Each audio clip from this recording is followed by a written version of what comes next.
Hi, Ian. Nice to see you again. How are you doing today? Good, thanks, Simon. Nice to see you as well. Good, good. Okay, well, look, thanks very much for joining us on the PodLeaders episode today. The Thanks for title of having me. today's episode is no problem at all, no problem. The title of today's show is Unlocking the EMEA Market for US Vendors: Insights from a Three Times VP. So, obviously the title says it all today, but really excited to get your insight and perspective on your career, your personal story, and then obviously some particular questions that we've created around that particular topic. So thanks again. Yeah, sounds good. Um, so, no, great. I guess, look, for people that haven't tuned in to these episodes, my name's Simon Gregory. I'm a recruitment director in the space. Been working in Martech and software for 10 years, working with scale up and startup companies specifically. So, I mean, the reason why we're doing this is nearly 12 months ago, but last summer, after 10 years, nearly 10 years in the space, I've met some really, really cool people and just felt like from a kind of network and kind of community perspective, there's some amazing stories and insights that can be taken from those people and can be shared, with our sort of mutual connections. So I decided to build some different topics and kind of pillars around things like go-to-market leadership, things about RevOps, sales enablement, customer success and professional services, pre-sales and solutions consulting, and then also some more specific topics like moving into the German-speaking market or the DAC, which we've got a cool episode launching in a couple of weeks, and also like the growth levers in the current climate we found ourselves in, which we did a cool episode with Super Tim from CleverTap. But I guess the reason why I chose to kind of reach out to Ian, and he's kindly offered his time today, is because clearly he's got a pretty awesome background in the space. And I was really keen to kind of bring somebody on that had some perspective of bringing foreign software and tech into the EMEA marketplace and some of the learnings and challenges and opportunities that holds. And when I thought about that, Ian, really fit that brief. And, with a background from scaling TrueFit and also Showpad, and then more recently Branch, before going into some advisory work across some different startups, I thought there could be awesome perspective. So excited, kind of what the next 40 minutes or so holds. So I mean, Ian, without kind of further ado, for the people that don't know you, I know I'm giving you a little bit of intro there, but for the people that don't know you, could you share with the listeners a little bit about your story and career to date, please? Yeah, sure. Thank you again for having me. Hopefully, the listeners can find one or two useful nuggets of information, whether you're starting out, whether you're mid-journey. So hopefully I can bring that to the table today. In terms of where I started out, it was 2005, and I kind of fell into software. I think it wasn't even called SaaS back then. I worked for a European email marketing vendor called Email Vision, who doesn't exist anymore. And I found a niche that really fitted me. Before that, I had been bumbling along, and I understood the tech side, I understood the sales side, and for me, it was a natural fit. And I flew out the blocks, and I thought this was an easy game. Up until probably 6 months in after my first gig, and realized it's much harder than I thought. And you go through these cycles where you win a few deals and you think you're amazing, to not winning anything for a while and realize actually there's some more art to and science to the way we have to play this game.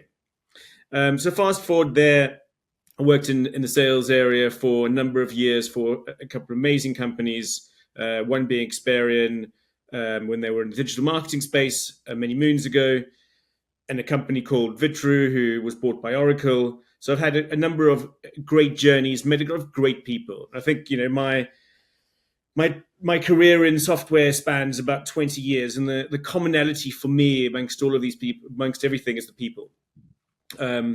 I've still got friends from the first job I had and still meet up with that crew regularly. And I think it's the people you take through the journey, through your life, which make the bigger difference. And these people go on to be your colleagues. They go on to work for you again at the next organizations. And for me, that's been one of my keys to success, is managing to build a good network of people around me who I can work with in the next and in the future. But yeah, going back to your original question as a vert, I've moved on from, on the software side, I started at Vitru, then I moved on to TrueFit, which was my first proper VP of EMEA role. It's working for an old colleague, and it was the first person in Europe. Nothing else here, maybe a handful of customers, but no real meaningful growth. Trying to figure that out as the first time was difficult.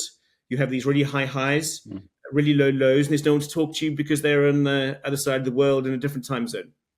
So being able to regulate your emotions was probably one of the biggest lessons I had to learn very quickly along that journey. And then getting some traction, and then hiring a great group of people throughout the UK, France, and Germany over that period of time, to having a moment out. I took 9 months off and took the family around Southeast Asia for 6 months, which was definitely a highlight of my life, not just career so far. And luckily, the jobs I'd been doing before that allowed me to do that. And I've seen more and more people do that, take these midlife breaks. I think you come back rejuvenized, focused, and I'd recommend it to anyone. I then joined as a leader in Showpad. I was there for 3 years, really learning about the enablement space, but more than that, learning what big sales leaders want. So the data interaction was with the senior sales leaders who'd maybe had 5,000, 6,000 sellers underneath them, and really what ticked for them and what was important for them, and be able to hone my skills according to people I could meet along the way. It's probably the most valuable thing I learned in that role. And then, Branch was just an amazing gig, that a company that was on hyper growth. They were the third fastest growing company in North America for a number of years. And then looked to take a team of 15, 20 individuals and scale that across Europe and across the Middle East, and been doing that since for a couple of years as well. As we go through, I'll break down each of the learnings in each of those areas. Yeah, great. Thank you for that. That was awesome. I think next thing I wanted to ask was a little bit about sort of key milestones in your career. I mean, you touched upon the traveling thing. That sounds like a great experience. But, in terms of key milestones, if you have any, can you talk to that and obviously why? Yeah, I think there's so many, and some of them might be little and insignificant. Being headhunted for the first time in my second SaaS role, those little things, the little wins that you gain confidence on. And as we all know, sales is built on confidence. And taking that through to, being a seller and hitting 300% of my target, 3-4 years in a row, and just gaining that confidence as I went along, to joining Vitru, which is the most amazing team of people, and having an IPO within 18 months a buyout from Oracle 18 months later, which is another great journey. I think it's all these journeys that you go on. It feels like the classic road trip. It's got the start, you get all excited, you got the long phase in the middle. Along the way, you have those stops where you can kind of build on. And I think it's the journeys for me that have been the most exciting. TrueFit, definitely one of them, taking a region from zero growth to 8 million within 3 years, having some amazing logos from likes of H&M, Next, and growing a team from 0 to 30 people across Europe, and taking our average order value from 100 to 400K along that way. So that was a big highlight.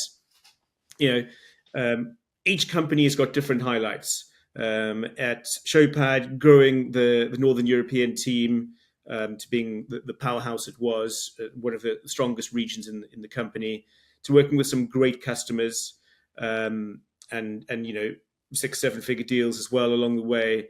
And then Branch, being given the opportunity to really expand at the rate I wanted to expand. And then probably just the people along the way has been the highlights. The people I've met, the people I've interacted with, who've become good friends, who I've gone to weddings with, who've had kids together. And those personal things for me probably mean more than the actual rewards or what you've got to show for it thereafter. Yeah, that sounds really good. Yeah, I mean, they sound very, very different, all of those gigs, like the roles that you've held and the companies and the stages, but fascinating in their own right. Um, can you share a little bit more about those experiences across TrueFit, Showpad, and Branch, and the learnings that maybe you had from those? Yeah, I mean, yeah. So TrueFit, you know, I first real. I had been a manager before. This is a real first proper leadership gig where I had total autonomy in a region and had the P&L responsibility for the region. Huge amounts of learning there. You're doing things for the first time. You make mistakes left, right, and center. I think I got really lucky because I went into France, went into Germany, and I managed to hire the right people first up. And those right people went and had a huge impact in those regions and mopped up these massive deals through sheer tenacity and sheer will to get the job done. Had some great support staff along that and great team in America who backed my vision and didn't question it. But as I said earlier, those high highs and those low lows, being able to self-regulate was a big lesson there. Realizing that not everything works and you can have expensive mistakes when you go decide to do a marketing venture and that backfires. I think it was about trying and testing things. And I think one of the learnings I kept from that job is just try lots of things, especially if it's a new way of working and people haven't done this before. It's a new product. There's no pathway, and majority of the companies I've worked at have been evangelizing. So you're going out and being evangelist for this particular product that no one else is really buying, don't really see a need yet, showing that business case and expanding of that. So learning those tricks along the way, it probably been a bit of those view from TrueFit. Showpad was working in a bigger organization. I think they were 3 or 4 times larger size in terms of ARR, a more professional organization. Learning that structured piece, got far better at reporting. What I used to be doing by the seat of my pants was throwing numbers out and they would just stick. This had to get far more methodical. You had to far more focus on the data behind everything. And that's what my big learning from Showpad was, getting to know the data, how to use that data, how to make decisions on the back of that data you had. And then finally, Branch.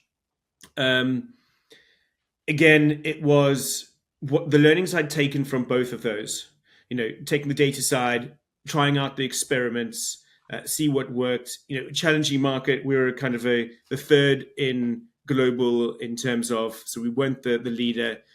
How do you take on those leaders? Where do you fight? Where do you win? How do you had your niche? And the big challenge for me was obviously from there was top of funnel. What are the most important things when it comes to top of funnel? How can I work really closely with marketing and SDR organization to make sure that top of funnel has the main focus? And then learning how to prioritize my time, because I had a fairly big team of about 12 directs at that stage. How do you prioritize your time where it's most efficient, from looking at that as a pipeline from top of funnel down to close? And obviously, top of funnel was our problem. Find time there, then start moving down the funnel to find how can we have quick wins, how can we bring in training, what the things that are slightly broken do you need to fix along that journey, and what issues can we resolve through training, through change of personnel, whatever it may be. Learning that throughout that funnel piece. Okay, cool. And in terms of when you're looking for a role, I'm sure in a buoyant market, you probably have quite a lot of choice. Like, tell us a little bit more about why you chose those particular, when you were approached about those particular opportunities, why did you choose those out of maybe a few other options? Are there any real compelling reasons? Yeah, so I think I was quite deliberate in the companies I chose. My probably the second software company I worked at, which was Cheetah Mail Experian, it was finding a great product. For me, product market fit is the number one thing that you look for. It's not the be all and end all, but it's the number one thing. That coupled with a vision, and you've got a founder or management team who are ace and they know what they're doing and they know where they want to go and they know where that vision is. That's kind of the second most piece. And then it's looking at the opportunity in the market space. do I think that market is ready for that product? You often have really great American companies who try and come to Europe and totally flunk out. And then you get others who come and find it really easy. So I think it's making sure that I think that European fit is good for that particular company. So that would kind of be my third angle I look at. Okay. Okay. And in terms of along that journey, you mentioned that the people are the constant. So, I mean, that's great to hear from in my ears, right? But have you had any major sort of mentors or managers that were a big influence on your career development? And if so, can you share a little bit about those? Yeah, I've had quite a few at different periods, at different times, and they've all been very different. I had one at Cheetah with Roy Juggersaw, who, this was going back almost 20 years ago, and we're still in communication today. I had Vince Beast in America, who was a fantastic leader at Victory Days Branch. I had a number of good leaders in that role as well, from co-founder Mike. I think there's so many different people. You pick up little bit things for each. I don't think there's one. Probably Naveed's probably one of the managers I've had at Branch as well, who gave me the autonomy to do what I wanted to do, and sat back and said, "I'm not sure about this." Reviewed it afterwards and said, "Actually, I think that works." And so I think letting people, giving you the opportunity to fail first, rather than telling you how to do it, have been the best managers for me. I'm stubborn. I'll probably do it anyway. So it's that kind of person. It's the person in me looking at, right, how can I get from A to B the fastest? I think so many salespeople are like that. And when I was a seller, I was the same. How can I get from discovery call to signing that contract in 5 days instead of 6? And that's been my whole career to date. And then I've had people challenge me on that, saying, maybe it's not the best way. Maybe you rather get there in 7 days and get a bigger deal. And it's more important you build that relationship for a longer term rather than the short term. And when I was younger, I had that short-term mentality where it was sign a deal, get it done, move to the next one. Sign a deal, get it, move to the next one. And probably when I only became a manager, did I really realize how important those building this relationship with your clients are. Because you may be your client today, but they're going to go to other roles. They're going to go to other companies, and they'll be your client to the next company. So making sure you, first of all, do a good job. You say what you're going to do, and you follow through on that. And you make sure that you can make them look good in the company, and they will take you throughout their career wherever they go next. Yeah, I think that's in your space and ours. It's that long-term relationship viewpoint. Do you take that into that kind of melting pot of perspective into your management style today with your reps? Totally. I think it's the fundamentally most important part. I think it all starts with, I think Richard Branson probably said this best, where you look after your staff and they'll look after your clients. And I have that mentality where find out what's going on in that person's life in terms of the staff you have, understand them as a person, where do they want to go, where do they want to grow, and get to know them, not just as a work colleague, as a 9 to 5, but really understand that person from a long-term point of view, because those people will follow you, and then you can take them into the next roles with you, and you've got a core group of people who you can really trust.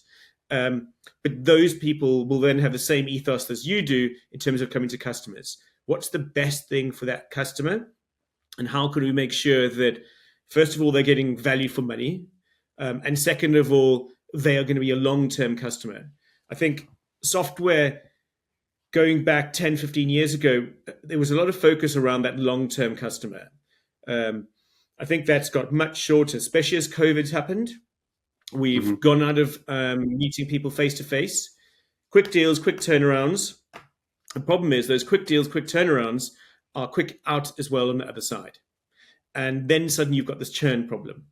And churn happens not for one particular reason, but a big part of that is not understanding the people you're working with and understanding their day-to-day challenges. If they are seeing value for money, they will stay with you. And I think having that point of view with your customers and making sure it's a longer-term view is partly what's been broken for the last 18 months to 2 years within the SaaS space, in my view. Mm-hmm. Mhm. Okay. Okay. Well, thank you. That I mean, let's switch the conversation to a little bit more about the kind of EMEA go-to-market and kind of market dynamics piece. Yeah. So you touched upon it there about maybe 23 and 24. The market's changed. You know, the kind of VC money has dried up. You know, startups are really scrutinizing runway in terms of growth, and also deals and projects are being delayed or slipping. But in your opinion, like, has the kind of definition of like good growth, has that changed? And if so, what does it kind of look like from your viewpoint? So there's a couple of different data points going into why it's different. The first one I'll touch on is, I went through the 2009 recession and saw that. However, back then there was only a handful of tech companies compared to what they are today. And a lot of the tech companies were right because we were showing value and there was growth within the e-com sector. And we kind of outstripped growth within that period. And that's when a lot of people try to get into tech because banking suddenly was the wrong place to be. So I lived through that. But at the same time, it was still difficult selling to companies. They had less budget. If you went traditional, high street retailer or you're trying to sell to them, they didn't have the same budget you had before. I think that's where we had a longer term view is, right, to nurture this conversation. I'm not going to get rid of these 3, 4, 5 salespeople because they didn't hit their targets in the last quarter, because there's other economic factors going into this.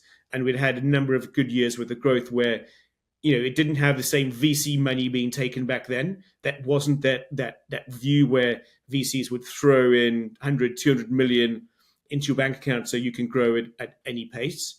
And that really happened probably, 2015 onwards, where you started seeing these VCs almost getting greedy and saying, we're going to pump money in, tech's where it's at, we're going to pump money in.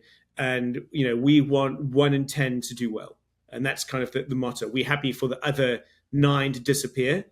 And, that model worked up until even during COVID, that model really worked, because that's when the economic, the tech boom really happened. Post that, we saw a recession. All this borrowing from governments led to interest rates that were creeping up. The VCs couldn't get cheap money anymore. And it was always going to happen. If you look back as economists, you would have called that it's not going to be cheap money anymore. And you have to have sensible growth. There's no growth at any cost, where, CEOs became hungry for growth, and they're within their peer networks in Silicon Valley, wherever in London, probably majority Silicon Valley, got seeing what their peers were doing. And they were growing by this much, and we have to get there, and we have to climb that mountain faster than anyone else can climb. And we've got unlimited funds to get there. Suddenly, as unlimited funds dry up and some of your customers aren't spending the way they used to spend, then we've got this place where salespeople are the first to be culled. And we've seen that in the mass over the last 18 months. And a lot of those people may have left the SaaS space. And I think this happened in 2009 when we had some redundancies in the space, where people left the space to find other space where they could thrive. And so there's a number of factors in terms of when you take that into what does good growth look like. I think good growth is what growth we used to have. We just didn't have that money being pumped in at the same rate we've had. So it's going back to those old fundamentals of spend what you have. Think of this as your household budget. Spend what you have, grow responsibly, and make sure you're delivering value for what you have. Product innovation was also left behind, in my view. I think we dropped behind in a number of sectors, a number of companies. I'm not saying all. I think a lot of companies just rested on their laurels, grew their GTM team, but forgot about that product piece.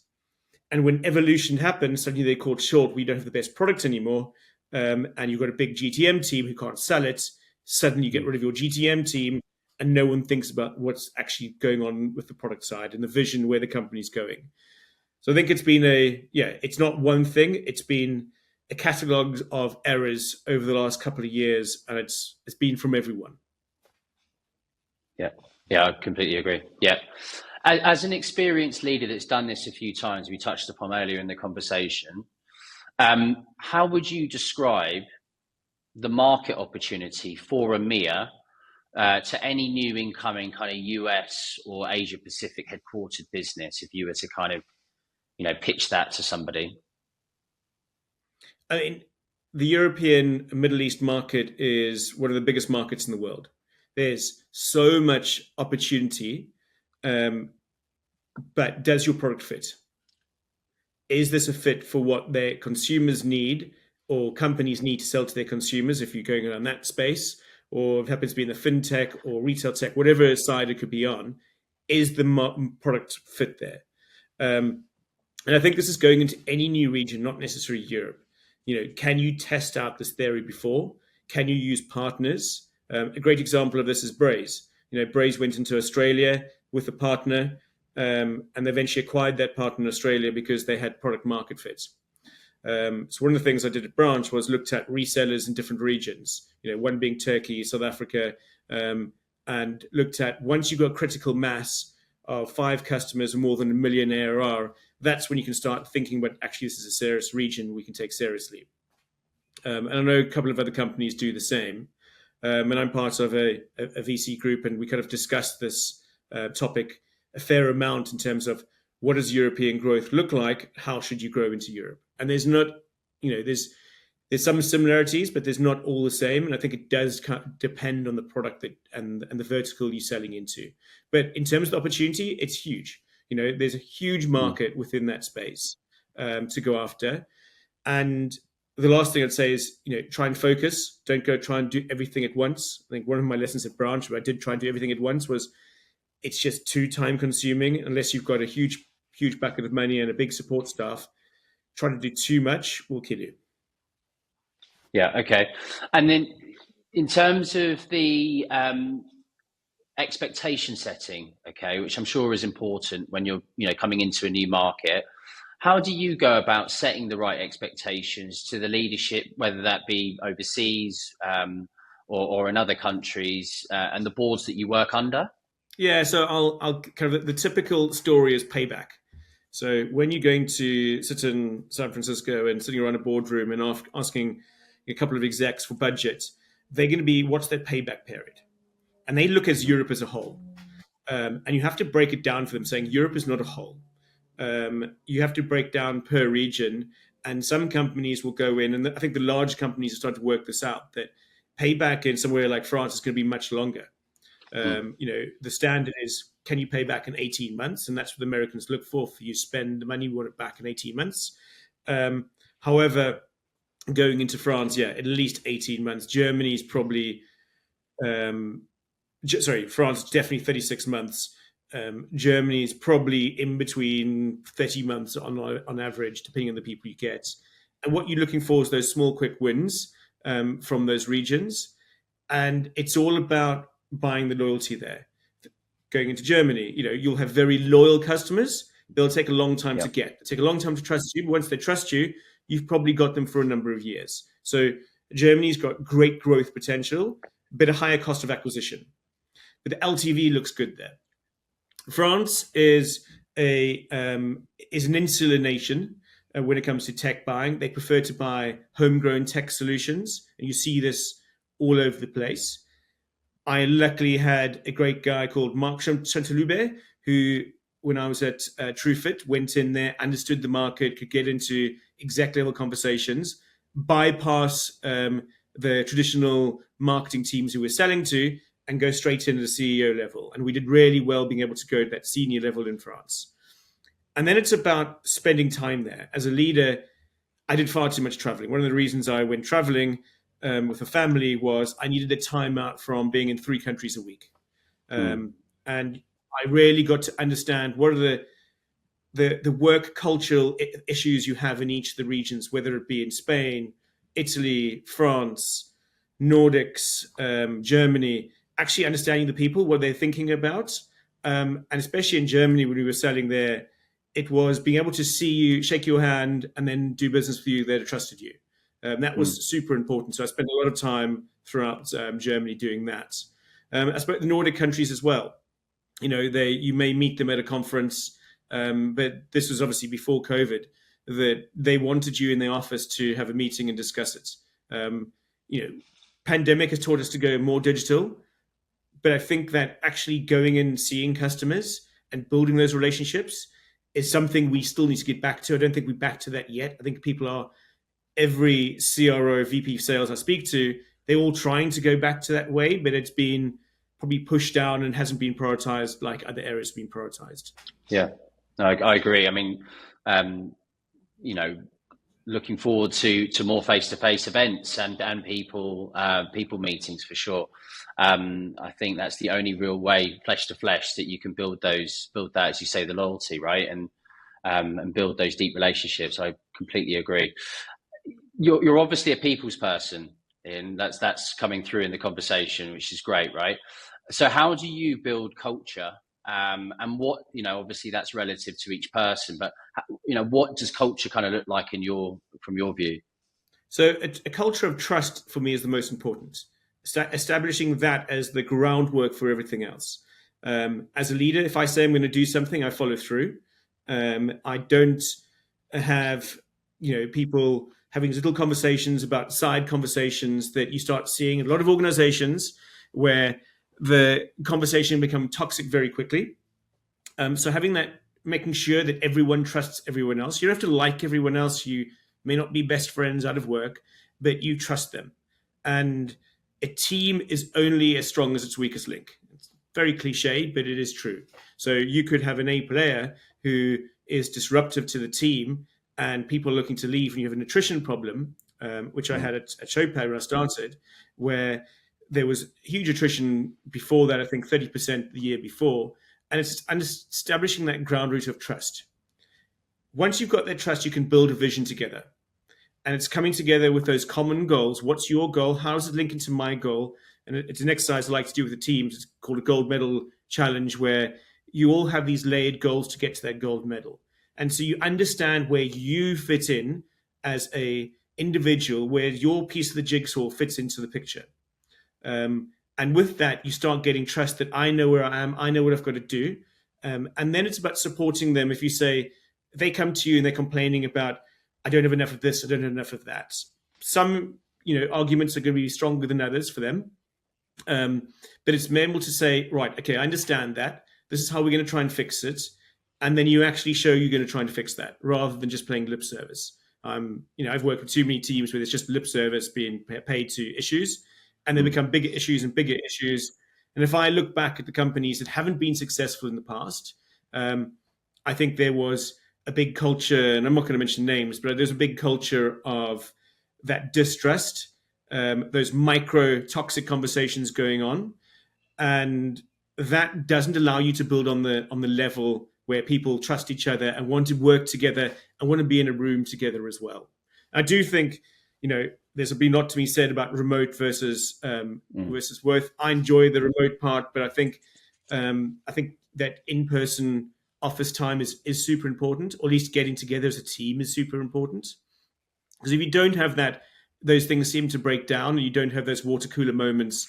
Talking very American now, those water cooler moments where you can have these little conversations that are meaningful, and they may not be the type of conversation you pick a Zoom app or jump on a Zoom to have. And those where you see real relationships being built. And I think that the generation that's lost this is the generation that has lost the most is the generation who's coming into the work world and has come in the last 2 years, whether it's an SDR, whether it's another junior role. And you maybe not have those senior leaderships there. They may be 2 or 3 away from you, and you don't get to spend time. They don't get to know you. You don't have that same affinity to that company. You don't bought into the vision of the people as much. And that's when you start seeing attrition slip, because you haven't built that longer term view. So I think as a sales leader, it's not just about your direct reports, but it's about all the people in the org. And I think, my role was VP, so I had overseeing the entirety of the org. And it's about making sure those people come together, whether it's a social setting, whether it's a work setting, and sharing ideas and making sure that your idea is not stamped out because you're a junior. Everyone gets the same seat at the table.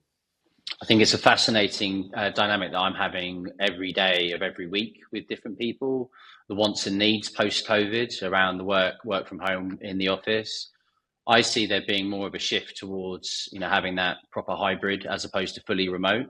I think there's definite value in that. There's some great insight there. Hybrid. I live outside of London, and so my train is about hour and a half door to door. And I used to do that 5 days a week, not even thinking about it. But then I've got 3 small kids, and that starts to suffer. So that hybrid for me is probably the best of both, where you can still get in, spend time with your team, but you can still be there for your kids when they need you in that view. So I think that hybrid work culture probably suits me the best, but I think majority of people, I think it'll probably suit the best as well. Yeah, I totally agree. It's amazing. Pre-COVID, everybody just was in 5 days a week, no questions asked. I mean, it's amazing how much people's expectations, work-life balance has shifted over that period. Yeah. I'll give my age away. My first software job, I had to wear a suit and tie, and you couldn't take your tie off inside. Okay. So, going back to that kind of world seems so foreign now. Yeah, it really does. It really does. I mean, you wouldn't get the job if you turned up in a suit and tie for that reason, wouldn't it? You'd be almost, you'd be the one that stood out. Okay. So look, having done this a few times before, I mean, that's some great insight you shared in the question so far, but having done this a few times before, I know it's a kind of unusual question, but if you were to be given a blank sheet of paper and an open budget to construct your kind of team, how would you go about that exercise? So first thing, open budget's great. I think we all know that open budgets don't necessarily work as well as they used to. So first of all, I'd have a look at, right, what are we selling? What's our average order value? How long is it going to take to sell this product? And from then I've got my base numbers. From there, you can work backwards in terms of which regions is it going to be appropriate for. Do you start in the UK? Do you start in another region? Being based in the UK, I would start generally in the UK. Then it's looking at building your first level salespeople. That hopefully I do from my network and people I know. And you have that grounds of, people who you trust, you can have fun with. I think it's one thing I say to my team. You live once, it's got to be fun. So if you have a blank slate, fun has got to be one of those things that you have on there. And you have to enjoy your life. You have to enjoy your job you do. You're doing this more than you're doing anything else in your life. So it's got to be fun. That's kind of the ground rule for me in a role. Building that team, that first kind of level of sales team, support, biz operations. I've got a huge admiration for the biz ops team because I think it's so much more data driven than it used to be. Whether that's what data do we have in CRM, whether that's data on sales things, what can we fix? How can we view that data? And as you scale, it becomes even more important, that data view. So prioritizing field sales, depending on the product, depending on the value.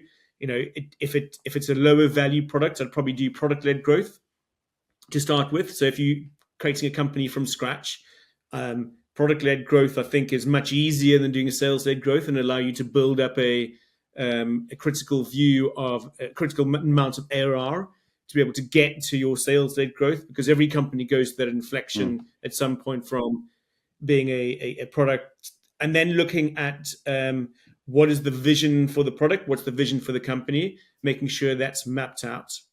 But if I was doing this from a US vendor, moving over into Europe, and let's say they were a 100 million ARR company, and there was a really good product fit and need, I would start in the UK, and I'd probably start with a marketing team first before I hired sales. I want to get those. The US team can always do the sales if you need to, pick the phone up.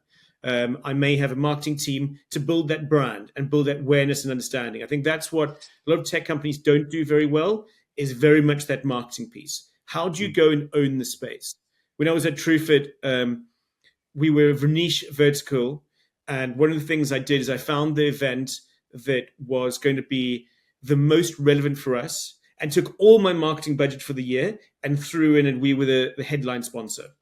Wow. And that got us a lot of respect and views straight away. We could have more senior conversations out the bat.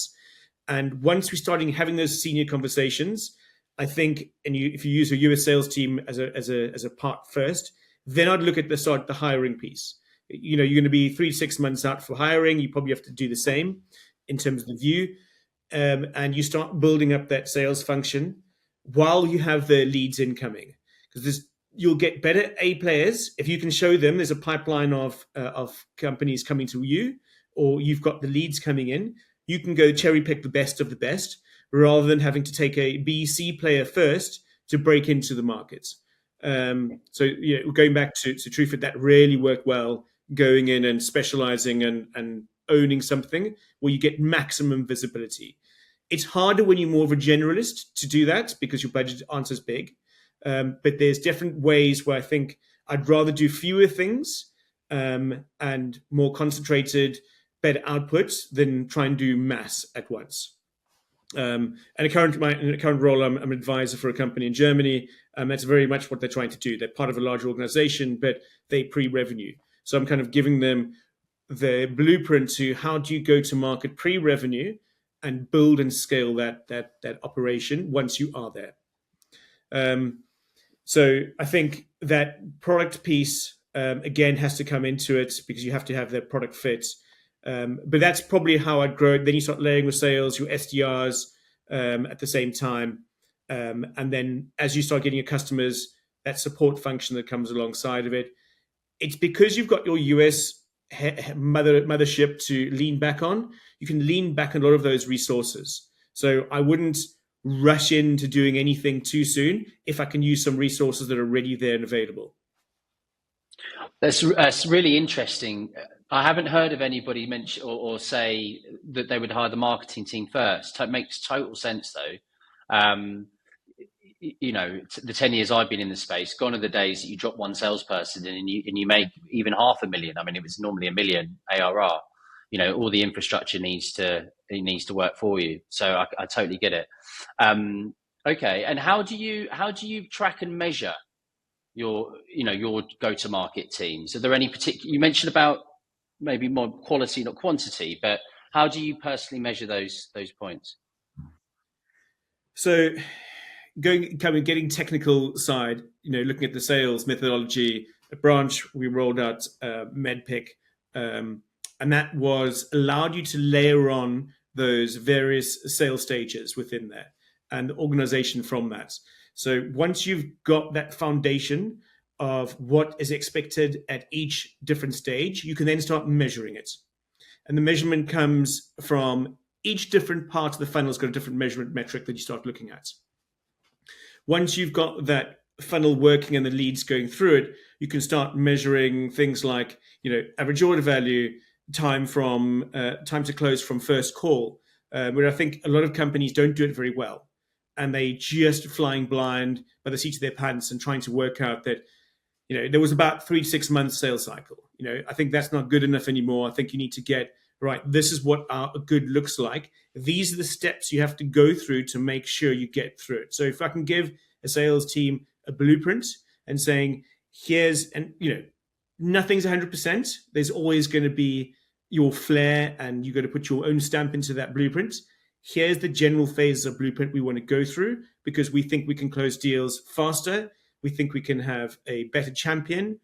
And we think we can get a better order value if you follow these principles. As I said, on the back of those principles, it's things that you can start looking at, like from an SDR, it could be number of legitimate conversations. And what we did at Branch was we bucketed our SDRs and marketing into one bucket.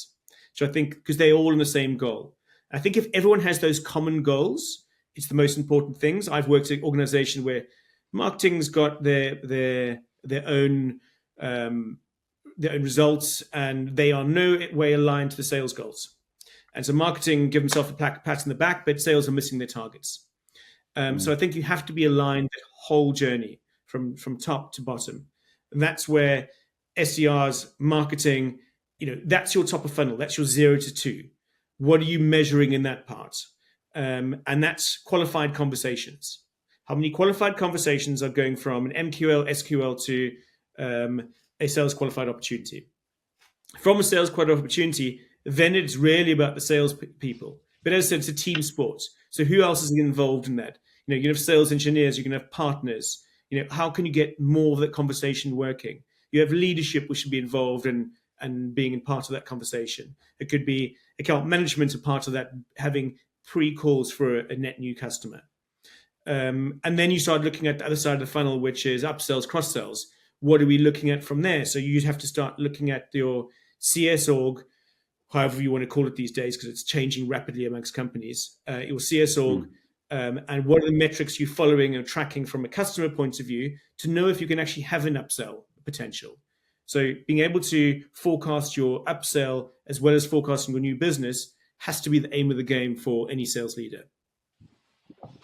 And conversely, what are the biggest challenges to building kind of revenue in a customer base over here?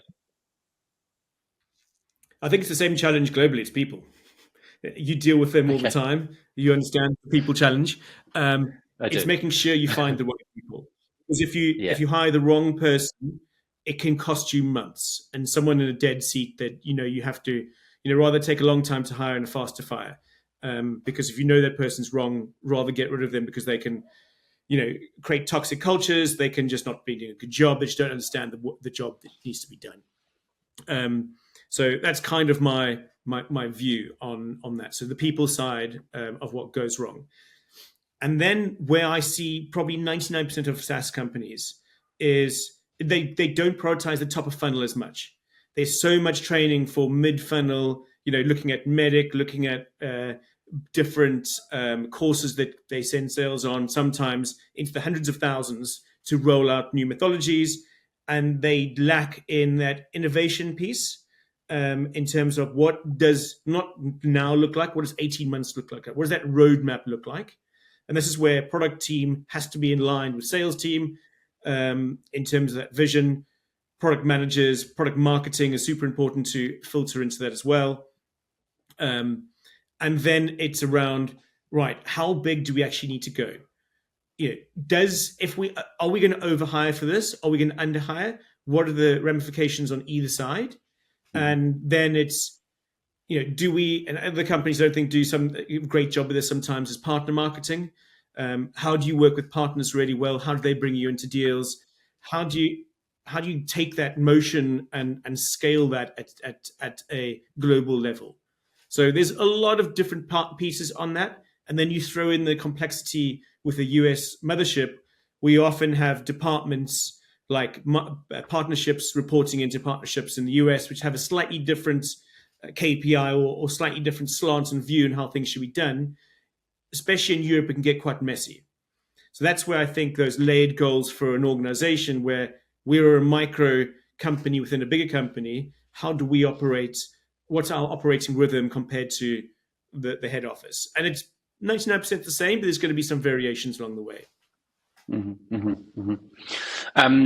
You said you hired some great people on the journey. I feel like you maybe brought similar people into different businesses, but what is your viewpoint on actually having people on the ground in strategic markets as opposed to maybe selling to France or Germany from the UK? What's your viewpoint there? I've done both. Cool. And I'm lucky to have people who've worked with me in a couple of different roles. I've taken sort of 10, 12 people at different times through different companies who I considered kind of my network, close network of people. So I would prioritize in country over remote, but there's caveats to both. The caveat to remote is you can have one team in a country where they all get along, they can create the culture together, they understand it. If you get a German speaking, selling into Germany from the UK, it does work, and you can start getting good deals and leads there. However, if you're in country, what you lose out there is you lose that network, those random events that pop up, that the partner's hosting a dinner and this customer's coming along. And yes, you can fly backwards and forwards, and I've had teams do that.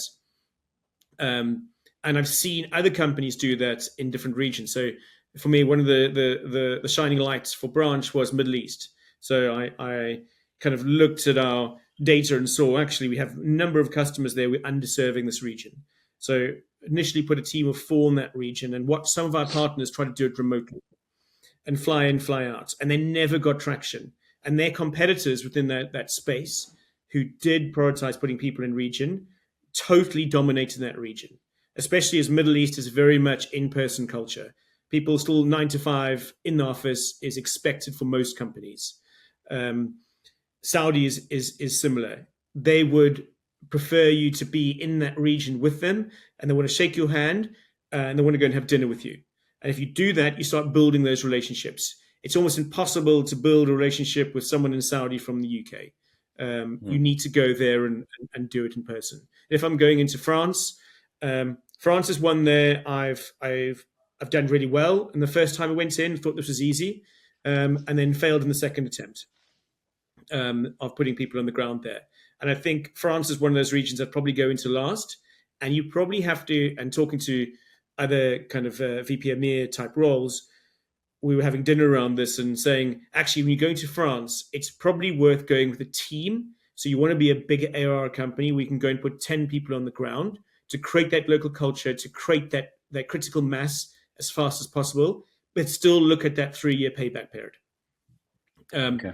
Germany, I think you can probably do both, but people on the ground for me is preference. And having done both and having people in 2 different companies on both sides of the fence, I've prioritized people in the region for that particular reason, because they've got that local network and they understand probably the culture, where someone who, even though they speak German, it's more difficult to get traction there.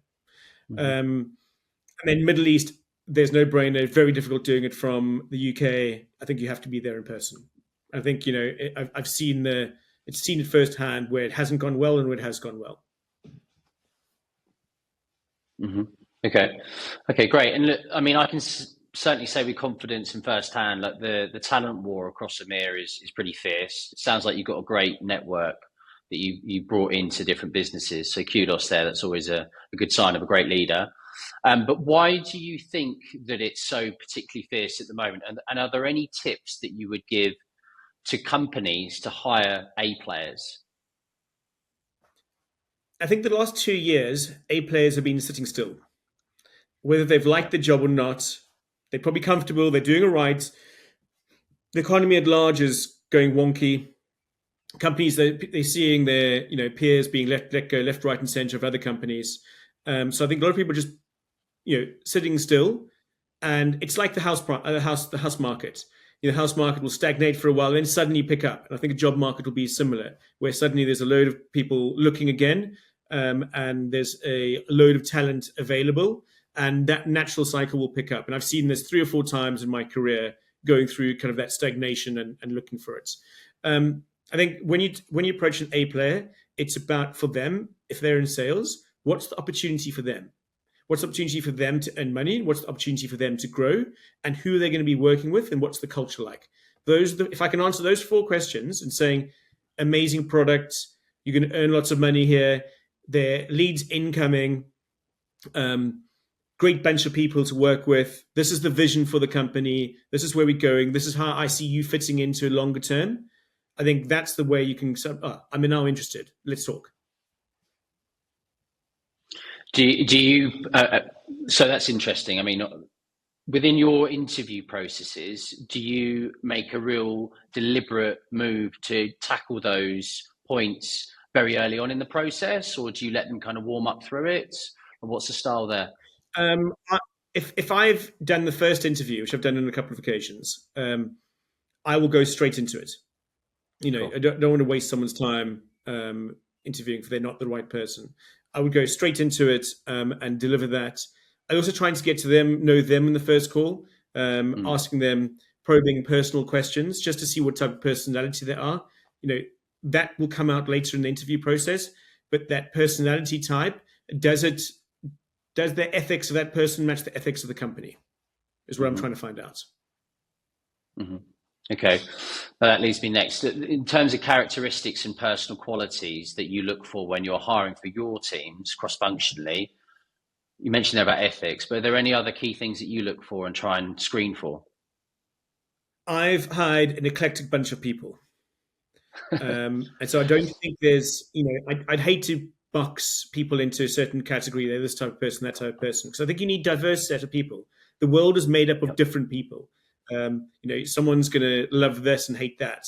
And I think we have to embrace that diversity. So the more diverse I can make my team, and still have that same value of trust being built across that, I think that's where you get the richest insights. And having worked with teams across from, Australia, APAC, India, Europe, across the whole of Europe and the US and South America. I think I've covered most bases now. Those diversity brings a slightly different viewpoint. And when you're having a meeting, a discussion about a certain topic, you want those other viewpoints that you haven't thought about. You don't want the same person bringing the same conversation the whole time. So the short answer is no. I think when I interview, it's very much on, do I think they can do the job? Do they have the, do they have the right drive? I think drive is super important. Are they competitive if it's sales? I think being a competitive person is naturally important because you want to win and want to win. My wife won't play Monopoly with me because I just want to win all the time. And so I think we have to have winning drive. I think it wouldn't have lasted in the software world or sales world for 20 years had I not had that willingness to win. And win is not necessarily earning the most money. It's not, if I'd looked back in 20 years ago, I would have said, yes, it was earning the most money. It's about those rewards where, I see one of my team hit a $1 million deal, and you can see the joy it brings to them. And you can see how that person comes out of their shell and the confidence grows around them. The worst thing you can view is someone who's constantly getting pushed down. And that's where you try and take that helping hand and saying, great, I understand you as a person. I'm going to try and help you come out of this because I think you have the ability to do that. Do you want to do that? Yes or no? You touched upon earlier in the conversation about MedPick, and obviously there's lots of different frameworks and ways and means of measuring some of these sales processes. But how important, in your view, is it of building a world-class sales process and a culture of sales excellence in early to mid-stage companies that you've been involved in? As you get bigger, it gets more complex and there's more of a need for a world-class organization. When you are 10, 12 people in a small company, scrapping around for 2 to 5 million ARR, that's when things can go slightly out the window and you can take more risks and take more opportunities.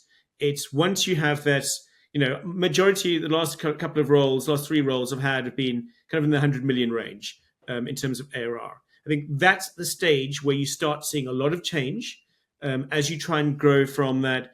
You've had the difficult growing periods through the 10s to the 50s, 50 to 100 just probably happen naturally. Now you really need to upscale in terms of that sales motion to make sure that it's scalable, repeatable. So anyone can come in, can be a puzzle piece and fit in and know exactly what they're doing. I think when you're in a younger organization, companies I've worked at would be kind of the 20 million revenue. You can kind of make, especially in Europe, you make that up as you go along to a certain degree. Yes, you probably have a medic framework that you work towards, but there's going to be far more dynamic because there's far more people involved. As you scale, I used to be involved in all the deals when I was in the smaller companies, and as you scale, you can't do that. You just have to need to know that are these processes being followed, and then mirror, or then I try and do as much on site with my team as possible, as well as prioritizing 30% of my time with customers. To kind of really get a good feel of how that's going. And I think that's a lot of feedback you're getting from the ground up, allows you to see what needs to be put in place when. Mm-hmm. What's your perspective on the market for 2024 and beyond? If you were to have a sort of crystal ball, how do you see it playing out? Look, I don't have a crystal ball. It seems to be writing itself, this whole SaaS world. Companies that have done well in the last, will have made it through the last 2 years, are now coming to a place where they're more solid and they're thinking about growth again.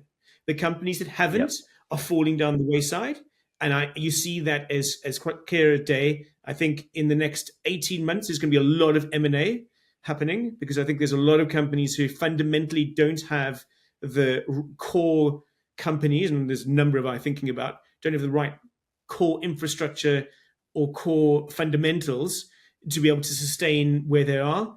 And there's a lot of companies looking for down rounds. And if they get a down round, it's, that the morale in the company disappears. People look to leave because there's suddenly the equity they've built up over the last few years is almost worthless. And and those companies have to then right size. But it generally starts with product innovation. If you can then go back to the product team and say, we need to innovate, we've been flat for the last 3-4 years, and AI has done this. There's a number of companies in the space, in the MarTech space, who AI is going to totally disrupt them. And these AI companies are going to boom. And so there's going to be a new set of employees taking on the talented workforce of the people who were kind of last generation. So it's almost a generational change with AI moving in to eat everyone's lunch who wasn't fast enough to move on that tailwind.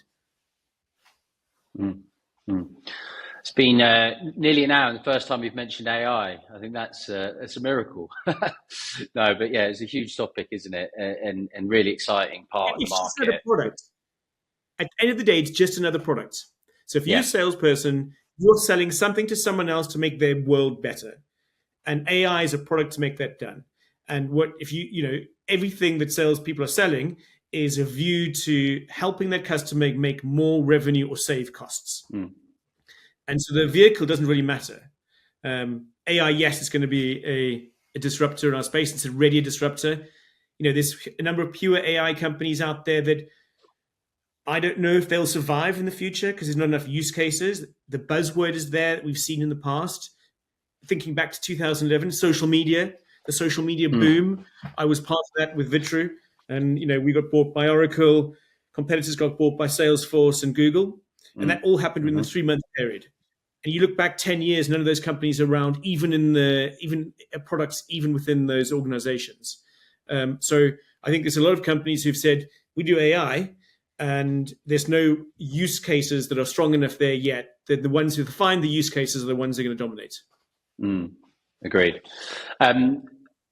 So for anybody that's moving into this kind of, has the opportunity to move into like first line or second line leadership and start, an EMEA organization, are there any little anecdotal kind of bits of guidance or things that you would give them? Well, I'd say don't, unless you want grey hair. Because the stress that goes with it is a new level of stress. You are, and as I said, I mentioned earlier, I've got 3 kids. So it's like having kids or herding cats within that view. You are answering to someone below you, you're answering to someone above you, but above you are another time zone. You're making those calls yourself. I'd say think about it as in a long-term view. I wouldn't rush in and try and solve every problem straight away. If you're coming into your first line, pick 2 problems, try and solve those, and tell the leadership you're going to try and solve those problems first. And then see from there. And don't try and do too much too soon. Okay, great. Okay, well, look, thanks very much for that. It's been awesome to unpack some of that. It's a great insight into that topic. I've got a few, as always. I've got a few quick fire questions just to kind of get to know you a little bit better, right? First answer that comes into your head. No major pauses, please. So, favorite piece of tech or app you are using now? Grammarly, the AI feature in Grammarly, I think is amazing. Great. Yeah. I think there's a few others out there, right? Does a very good job as well. Sorry. You said, you just, what was after Grammarly? Writer. It's an AI company that just, I'm dyslexic. And so writing for me has always been a challenge. And for me, having this where you can get a whole bunch of words that you hadn't thought of, put into an order where it actually looks really great and makes sense. I use it all the time. Is that a paid or freemium thing? No, it's Grammarly. It's free. Okay, cool. Nice. iOS or Android? iOS. Night at the disco or night at the restaurant? 10 years ago, disco, now restaurants. Okay, cool. Favorite food? Thai food. Favorite movie? Forrest Gump. Old school. Okay. If you were to describe yourself in 2 words, what would it be and why? I love this question. Happy-go-lucky. And Good, why? good. Look, I don't take life too seriously. Good. I don't think you can. I'm a big believer in you've got one life. My kids are my world when it comes to that. So I try and have the same ethos where we have fun as well as doing the serious stuff and, the schoolwork, but it just has to be fun as well. Yeah, okay, cool. Favorite place that you visited on holiday or just visited in your life? Oh, Lombok in Indonesia. It's an island next to Bali. Amazing island. Okay, cool. If you have one, what's your guilty pleasure? If you ask my wife, it's playing too much sport and not being home enough. So I mountain bike, I play field hockey, I run, and yeah, it tends to take me out the house longer than I should be out the house sometimes. Okay, cool. Okay, great. Thank you very much for your time, Iain. I know we just overrun a little bit there. If anybody wants to get in touch with you after this episode, we'll tag you obviously in the post. But what's the best way to do that? LinkedIn, by far the best way to come. LinkedIn, yeah. Yeah. Okay, great. Well, look, thanks very much again for taking the time in. Look, hopefully that's some great insight, valuable to our audiences, and appreciate you making the time. Thanks, Simon. Great to catch up.